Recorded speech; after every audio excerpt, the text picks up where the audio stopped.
चैत्र नवरात्रि 2 अप्रैल से प्रारंभ हो रही है। इस बार चैत्र नवरात्रि 9 दिनों की है। जो लोग नवरात्रि में 9 दिनों का व्रत रखेंगे वे 11 अप्रैल को इसका पारण करेंगे। नवरात्रि का पर्व माँ दुर्गा को प्रसन्न करने और उनका आशीर्वाद प्राप्त करने के लिए बहुत उत्तम माना जाता है। मैं आपको काफी कुछ बताऊंगा नवरात्रि के बारे में, तो सुनिएगा जरूर। कलश स्थापन का मुहूर्त सुबह 6 बजे से लेकर के 9 बजे तक और फिर 10:36 से दोपहर 2:52 तक कर सकते हैं। यानी इस समय कलश स्थापन किया गया बहुत ही शुभ रहेगा। सूर्य के सिद्धांत पर आधारित अगर हम गणना करते हैं तो इस तिथि नव संवत्सर की शुरुआत मानी जाती है और 2 अप्रैल को शनिवार भारतीय संस्कृति का सर्वमान्य नव वर्ष शुरू होता है। आपको इस दिन कलश के पास एक पात्र में मिट्टी भरकर उसमें जौ बोने चाहिए। उसे नियमित जल भी देना चाहिए। जौ की जैसी वृद्धि होगी उस आधार पर इस साल के जुड़े संकेत आपको मिल सकते हैं। मान्यता है कि जौ जितना बढ़ता है, जितना बड़ा होता है, उतनी ही ज्यादा माँ दुर्गा की कृपा होती है।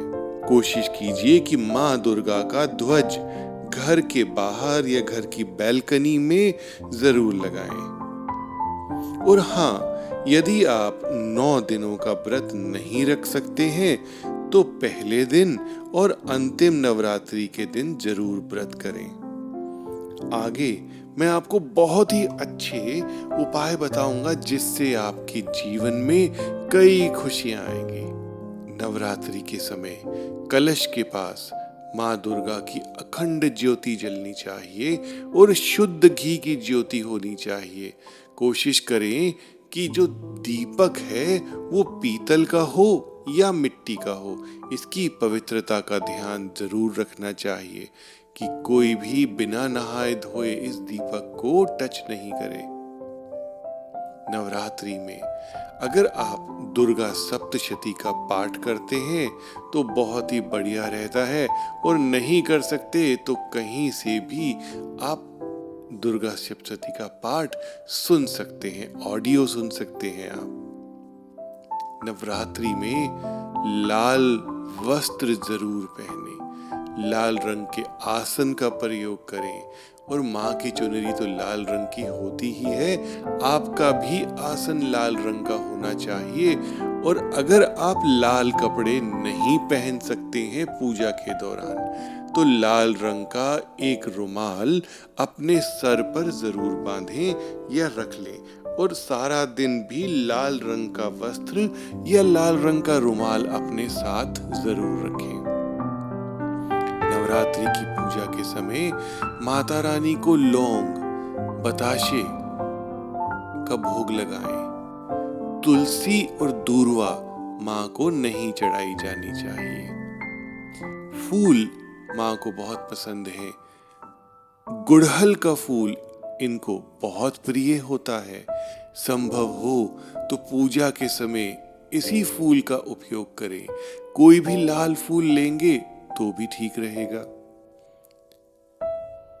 आप कोशिश करें कि माँ के आसपास कोई भी काले और नीले रंग की वस्तु ज्यादा ना चढ़ाएं। नीले में बहुत ज्यादा जो नीला रंग है उसकी मैं बात कर रहा हूं, जिसका रंग कालेपन की तरफ जाता है, वह बिल्कुल भी प्रयोग नहीं करें।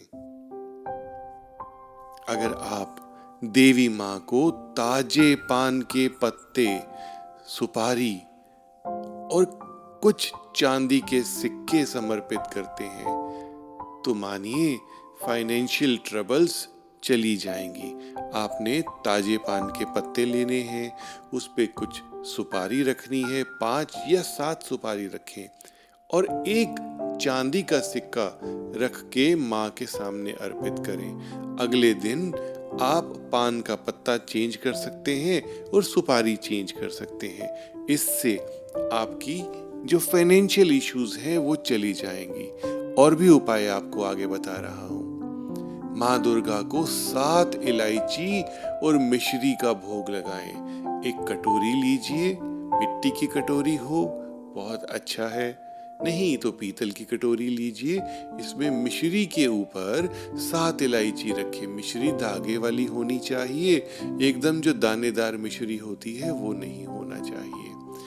और भी एक उपाय बताऊंगा, मखानों के साथ कुछ नॉर्मल सिक्के मिला करके एक पोटली बना करके माँ के आगे रख दें और कुछ वह पोटलियां आप नीडी लोगों में बांट दें। जो गरीब बच्चे हैं उन्हें दे दें, सिक्के उनके काम आ जाएंगे, वो कुछ खा लेंगे और मखाने घर में खा लिए जाएंगे उनके।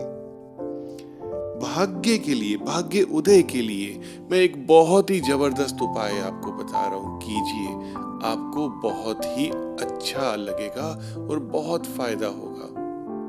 आप नवरात्रि पर माँ भगवती, माँ दुर्गा का पूजन करते समय उन्हें रोली का तिलक ना लगाएं, बल्कि प्योर रेड कलर का सिंदूर लगाएं। सिंदूर से तिलक करें उनको।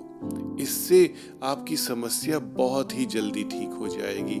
कई बारी हमारे काम नहीं बनते हैं, ऐसे में काम जरूर बनेंगे।